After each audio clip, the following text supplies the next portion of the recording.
Hey, hi there, Victory here, and another episode of Victory to You. I'm coming to you from South Africa, and we're having a 70th birthday party, and we're giving some chairs, but the problem is the chairs are loose, so we need to reglue them. So this is a quick primer on how to reglue a wooden chair. So I've assembled the tools that we need. When we knock the chair apart, we're going to need a mallet or hammer, maybe a screwdriver to undo the brackets. If there's nails in it, we need some pliers to pull those nails out before we break the joint open. And once we have it open, then we have to scrape all the old glue off. And if we had a chisel, that'd be great, but I found a few scraping devices here. Hopefully we'll get the glue off. And once we do that, we need to use some wood glue back in the joint and put it all back together and let it set up. Let's take a look at the chair that we've got. The base is pretty tight, so we're not going to touch it, but the upper part is all loose. And what we need to do is knock all the joints apart. Once the glue's dried up in one joint, it's probably dried up in all of the joints. So it's good to redo the entire chair at the same time. So what we'll do is knock it apart. The first thing to do is to look at places where people have put nails through the joints, because if you knock it apart and there's a pin or a nail in there, it'll break the joint. So you can see somebody's put a nail here, and we can just remove that nail. So check all your joints. And now we just undo any screws that are holding the chair together. In this case, these brackets need to be removed. Now that we have those loose, we can look at knocking the chair apart. The best thing to do is a short, sharp blow. Okay, don't try to pull it apart, just tap it. By holding this piece,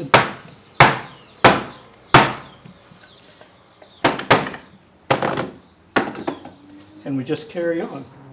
So let's see how loose this is.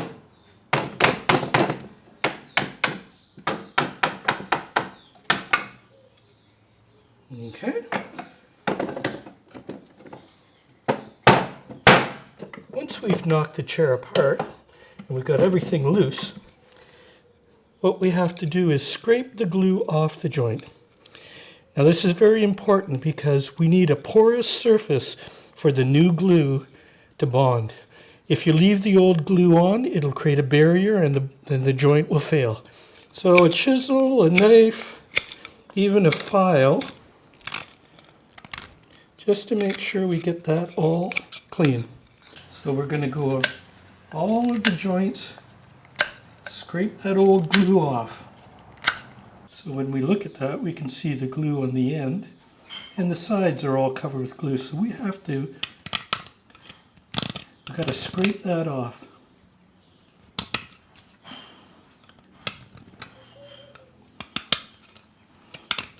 And it should look like that. Once we're finished, it's all clean and open so that our glue will penetrate.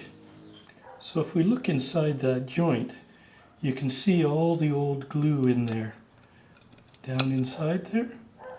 And we have to get that glue out. So we're going to have to dig at that.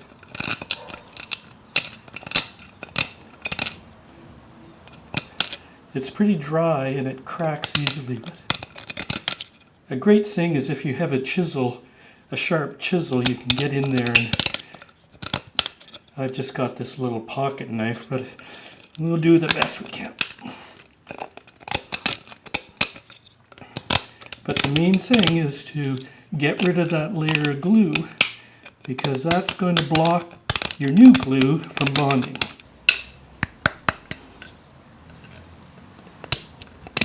Okay, let's move on to the next one.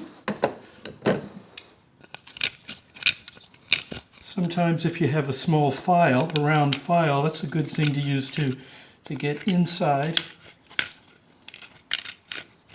You see the glue on the end there? Make sure you scrape that all off. Now some people want to sand this, but what happens if you sand it it pushes the glue in and you don't open the pores. So scraping is the thing to do.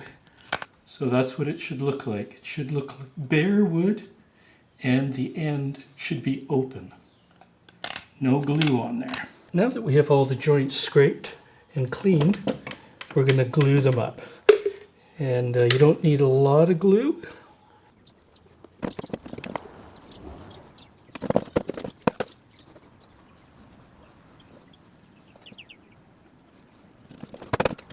Now that we've got the back together, we can add our two side pieces, one on each side.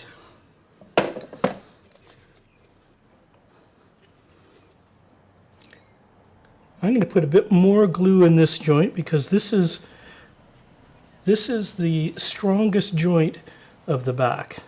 So we want to make sure that we've got good glue coverage.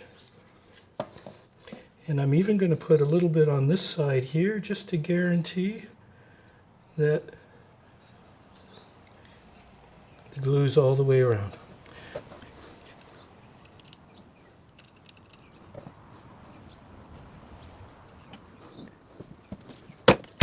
And we'll just do the other side the same way.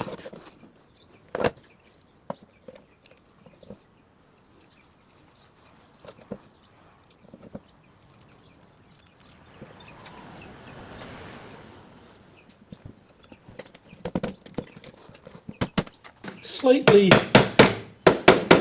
tap everything into place. And now we just need to get ourselves a wet cloth. Just wipe up any excess glue around the joint. And we just want to make sure everything is tight.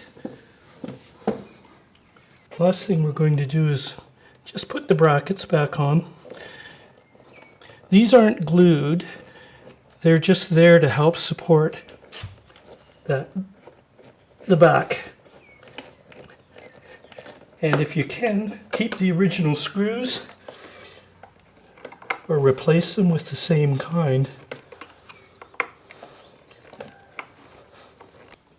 Anyway, we're all done. Chair's all glued. We just have to let it dry. Ideally, leave it overnight, but it'll be good for another 30 or 40 years. So if you've got a loose chair, give it a try. Thanks for coming by, and we'll see you again soon. Victory to you. Bye for now.